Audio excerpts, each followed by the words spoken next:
tell us, what is the sixth front war that China is conducting? So it starts with globalization and the internet. So And I should say on the U.S.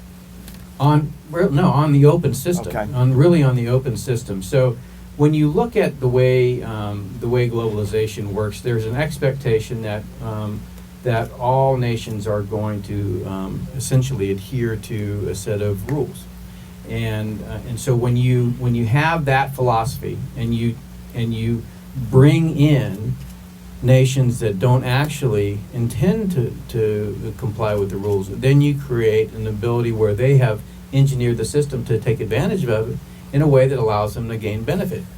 But saying that, if you went in and briefed the chairman of Joint Chiefs of Staff, he might say, General Spalding, that's really interesting, but what's actionable? What could I do with that information? And what would your answer be?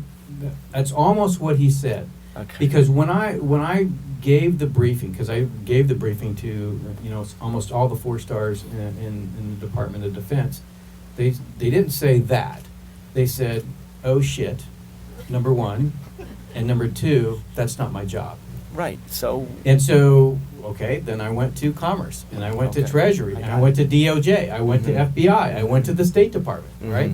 And I gave them the same briefing, and they're like, China's a friend, right? And so it really, at that point, I realized that we had a major problem because, not only were we losing in the military balance in the region, it was beginning to affect our society, our economy, our people.